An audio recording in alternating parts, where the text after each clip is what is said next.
Glad to have you here with us alongside Michigan's retirement coach, Mike Douglas, certified financial planner, here to share his insight on the things he wants you to know about, opportunities, ideas on what you should be working on as you get closer to retirement. MichigansRetirementCoach.com is where you can start the conversation with Mike and his team. Don't forget to subscribe to our YouTube channel. Just, again, search Michigan's Retirement Coach on YouTube. You can find us there. And, of course, we've got links posted in the show notes.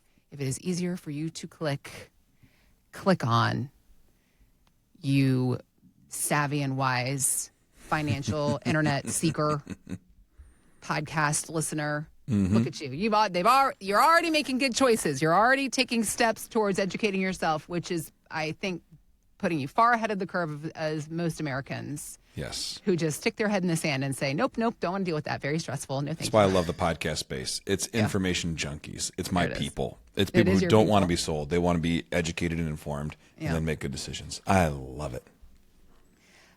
Mike needs to have a whole nother YouTube channel just about all the different things that he likes to fill up his brain with in the way of can talk. Random facts and knowledge. But today, I want to talk to you about pensions, specifically you being Michigan's retirement coach, because of some information speaking about pension holders in Michigan and laws that have been coming out, or I guess it's not necessarily law. They're investigating some ideas as far as Michigan pensions go. Yeah. So step one, if you have a pension, congratulations, because so few people have pensions anymore. However, they come with their own set of worries because, as we've seen in news cycles in years past, of pension programs that turn out to be poorly funded and they just all fall apart. And teachers, government workers, hardworking people that relied and depended on get completely screwed in their retirement years.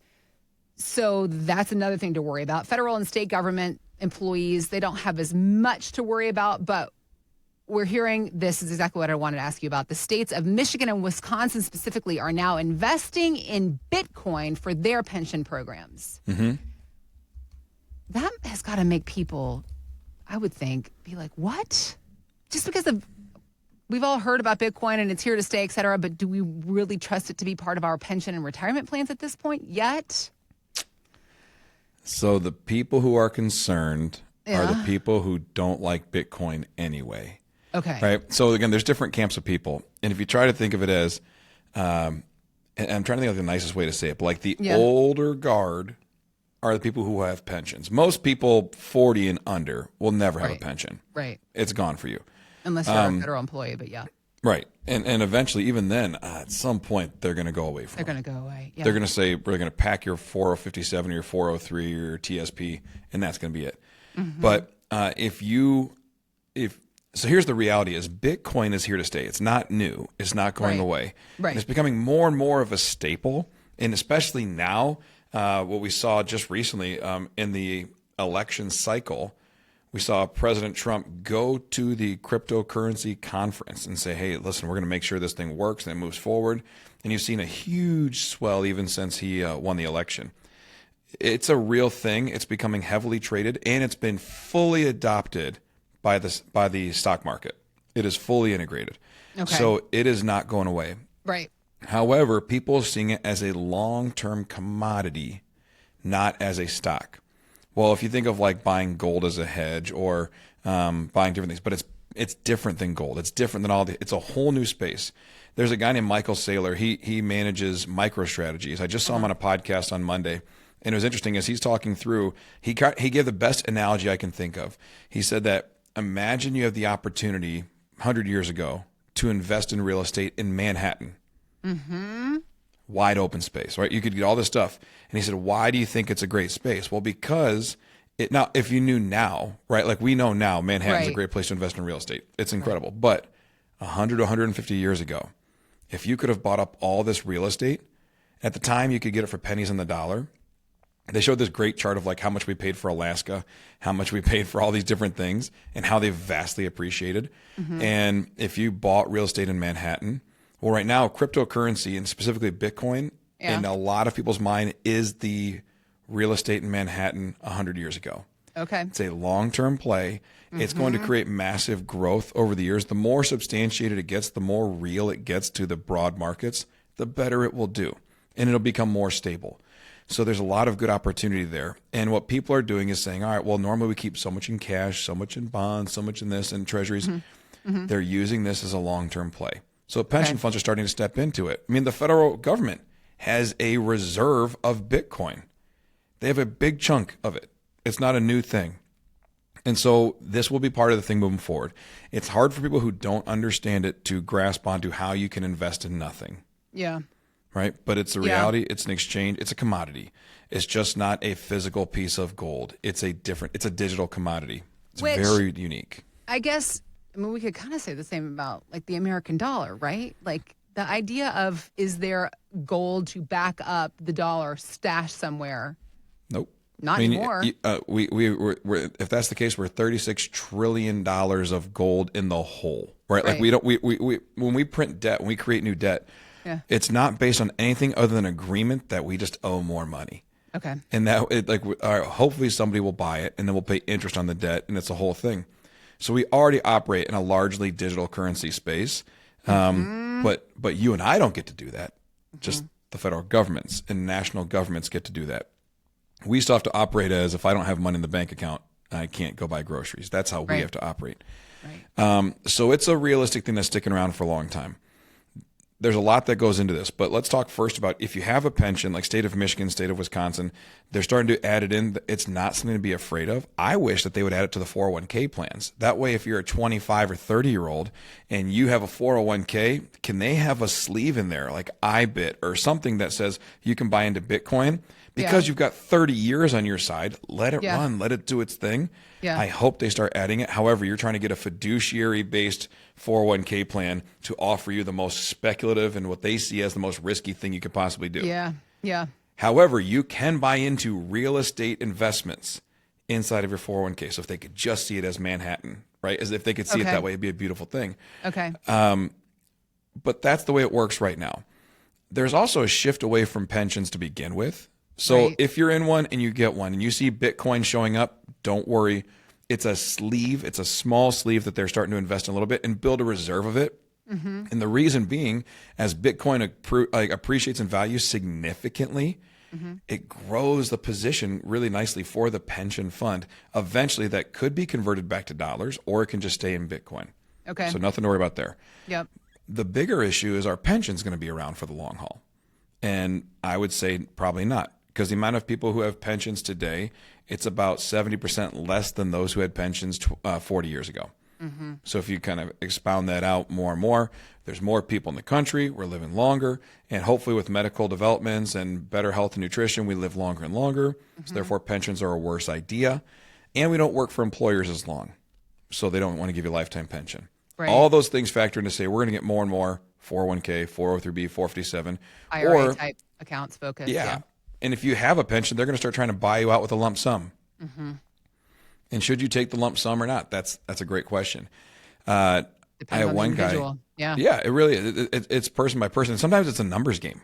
Yeah. Because what typically happens is, if you have a pension, when you retire, they take a chunk of money and they go give it to an insurance company and they buy an annuity. And on that annuity, you are the annuitant. You're the one who receives the income. If you die, there's these options you choose, right? Obviously, when you take your annuity, you choose, do I want 100% survivorship, 65, 75, or zero, right? Like, it's just my life. If I die, my wife gets nothing type thing. If they put in, let's say, $500,000 and it gives you this income. If you die in 5 years, then they give your spouse whatever you chose. And then if you both pass and there's any money left, that goes back to the company. It's a death benefit back to the employer. You get nothing else out of it except for the income. Your kids get nothing. A lot of people are saying, well, if I take the lump sum, what does that look like? Well, you go buy your own annuity. You label your kids as the beneficiaries of the death benefit. You and your spouse get 100% survivorship. So you pass, her income doesn't cut it all, or his income doesn't cut it all. And that stays there. And sometimes that's a better option. I've had people who come in and they say, I want my own annuity. And I run the numbers and I say, there's nobody in the market giving you what your pension will give you. So you should take the pension. Other times people come in and I say, wow, we can get almost the same in 100% survivorship as you're getting for just your life. And if you both pass, your kids get a chunk of money, that's a better deal. So Right. it's literally situation by situation. Yeah. And so I think that's something to be aware of, is that Okay. sometimes the lump sum's a better deal, because you can take it and it might not even take the whole lump sum to get the same income. It just depends on what annuity companies are offering. Okay. And also there's good and bad and ugly annuities. There's wonderful ones. There's ones that just shouldn't be bought, in my opinion. You've got to find the right kind, what makes sense. Depending on your age, how long you're waiting for income, the company you would use would change. There's a lot that goes into it. So number one, cryptocurrencies being in a pension fund, I don't think is a bad thing. Okay. I don't claim to know everything about Bitcoin. I've done a ton of research into it. I believe and I own some. Like I think it's a good thing for the long haul. However, I understand why people are frustrated. They feel like I don't have any control. I don't understand it. And they're now putting risk in my pension. They cannot put in enough risk because they can't put in too much risk. They're regulated in how they're invested. There's a person that's called a 338 fiduciary. That is the person who chooses what goes into your pension funds. They have to choose based on your best interest. So if they're putting in some Bitcoin, they have run analysis that says it makes sense to have this much in out of the whole thing. Okay. So don't stress or risk over it, but they will provide you with things to make this thing fly and to stay sustainable. And if they can get a commodity to run at the rate Bitcoin does, it's a nice thing for the pension plan long term. So that's a good thing. Okay. Got it. All right. So all of that said, according to the world, according to Mike Douglas, we should not be so worried about Bitcoin getting added into pension plans. The idea of it seems to me like the bigger issue for all of us when it comes to financial circumstances and particularly retirement financial planning. There's such a vast lack of education. Yeah. You think about how little we know about finances in general, much less digital currency, cryptocurrency, all of that. People just don't know. And furthermore, they don't know where to go to begin to learn about these things. I think that's what really fuels the frustration. So working to get the education is the bottom line, right? Why we like the podcast space, right? It's people who don't want to be sold, they want to be told. They want to help understand and develop and grow. And then from there, they can say, oh, okay, well, what else can I find that helps me understand my worldview of this position, right? So when Bitcoin first came around, so in this space, there's always these Klingon parasitistic like side things that come along. Think about like I don't know if you guys remember NFTs, or maybe you don't know about NFTs, but basically it was this idea of selling digital art for ridiculous amounts of money. Very weird. Yeah. All the rage in 2020 and 2021. It's basically dead. It's a dead industry. People lost millions and millions of dollars, basically overnight because it wasn't real. Right? There is a reality to cryptocurrency. In the late 90s, when PayPal was becoming popular, it was emerging onto the scene. I remember everybody saying, no, I'm not going to transfer money digitally. I'm not giving my credit card or my bank account number to some software. eBay said, I think it's a really valuable tool and it's going to be the way we exchange things in the future. So they bought PayPal. Not surprisingly, it's still around and we use it all the time. All the time. And you know what you can buy in PayPal? Bitcoin and cryptocurrency. So these worlds will collide and they'll keep developing over the years. Yeah. But it's about finding good information. That's why we tell people, subscribe to this content, subscribe to what we do, because we're trying to help you stay informed. If you have questions, reach out and let us know, and we'll try to have these conversations with you one-on-one. But keep researching, keep digging. We have a website, michigansretirementcoach.com, michigansretirementcoach.com. If you click on that, there's a button that says Start Your Retirement Roadmap Today. If you have questions about how these things affect you, are my pension plans solid? And maybe you have a situation where you have an opportunity for a lump sum versus a pension. What should I take? We can run those analysis for you. Because again, the whole goal, I feel like we all sleep better if we're confident in our decisions. If I feel like I made an informed decision, not I was sold a product. That's the whole thing. People, if you feel like someone sells you a car and it has issues, you go, I didn't want this stupid thing anyways. It's a lemon. That's why the guy sold it to me. But when you research and you find the car you want and you walk onto a car lot and you go to the salesman and say, I'm getting that car. I want that car. Here's the fair price. Here's what's going for on cars.com. Here's this. Here's that. You're in a position of power because you're well informed. And that's what we want. And all of a sudden, then you drive that car home going, I did my job. I showed up. I was prepared. And I got what I needed for my family. That's the position we want to be with our finances. Do the research, learn what you can, reach out. We'll have conversations to help you understand more and more. MichigansRetirementCoach.com.